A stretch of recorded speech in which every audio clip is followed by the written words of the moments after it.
Assalamualaikum warahmatullahi wabarakatuh.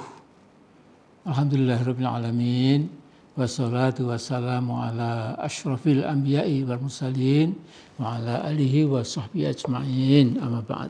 Rabbi shrah li sadri wa yassir amri wahlul 'uqdatam min lisani yafqahu qawli.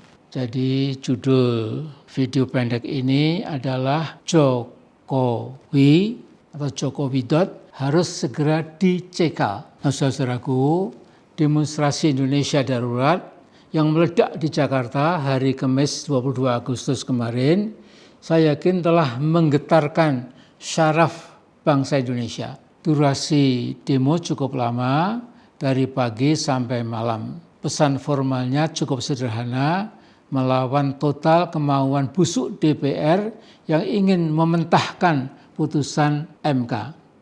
Padahal putusan MK nomor 60/PUU/22/Romawi/2024 sangat bagus karena membuat aturan buat pilkada lebih demokratis, di samping ketentuan umum buat cagup, cabub, dan wali kota harus sudah berusia 30 tahun pada hari pendaftaran mereka.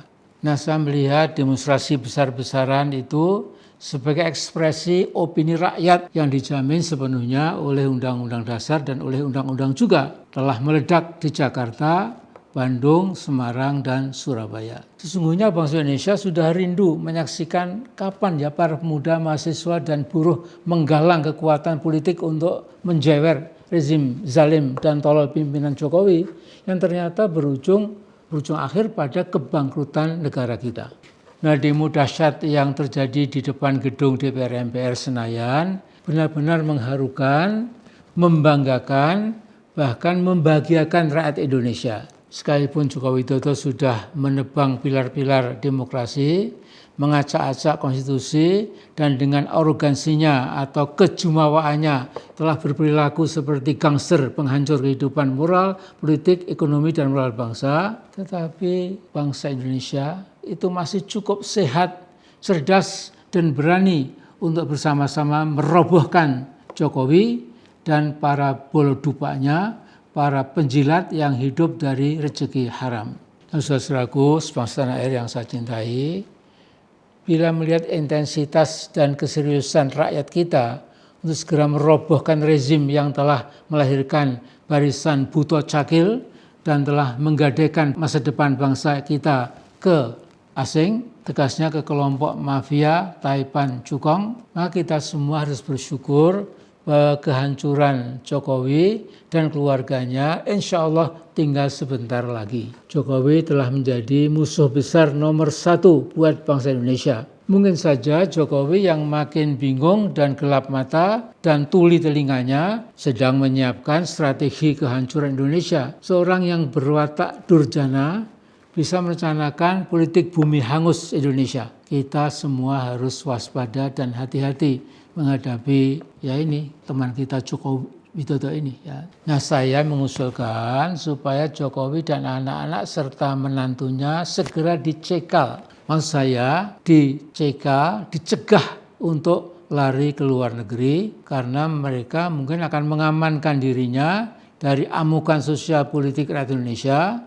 Maka keluarga Jokowi sudah mati perasaannya, nggak usah takut lagi. Ya. Jadi ini betul-betul pesan saya sebagai anak bangsa. Kita ini anak bangsa semuanya hidup dalam tumpukan derita, sementara keluarga Jokowi hidup dalam tumpukan kemewahan dan tumpukan kemunafikan. Nah, dalam peraturan Menteri Hukum dan HAM nomor 38 tahun 2021, pada prinsipnya, seorang warga negara Indonesia yang berbuat kejahatan harus dicegah pergi ke luar negeri. Misal dengan merampas paspor oknum penjahat itu, dan juga Ditjen Imigrasi bisa mengeluarkan surat pencegahan dan penangkalan bagi setiap warga negara yang tersangkut perkara kriminal. Jadi instansi yang bisa mengusulkan pencekalan itu adalah Menkeu, Kejaksaan Agung, KPK, Badan Narkotika Nasional, ataupun pimpinan instansi yang mempunyai kewenangan pencekalan. Sesungguhnya rakyat Indonesia lebih berhak meminta Ditjen Imigrasi untuk meminta pencekalan, maksudnya pencegahan bagi siapapun yang sedang menghancurkan bangsa Indonesia. Nah, karena itu saya berpendapat Jokowi lebih dari pantas untuk segera dicekal karena di tangannya negara kita telah dibawa Jokowi ke arah anarkisme.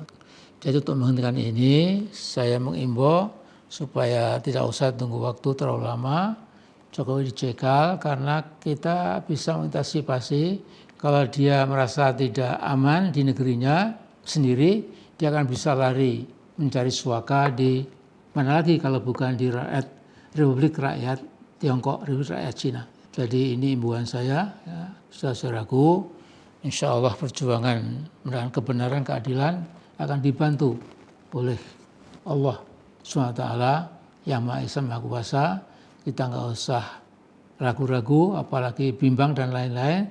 Tapi mari kita bersatu padu, kita bawa insya Allah presiden yang telah meruntuhkan negeri kita ini ke proses hukum yang adil seadil-adilnya. Assalamualaikum warahmatullahi wabarakatuh.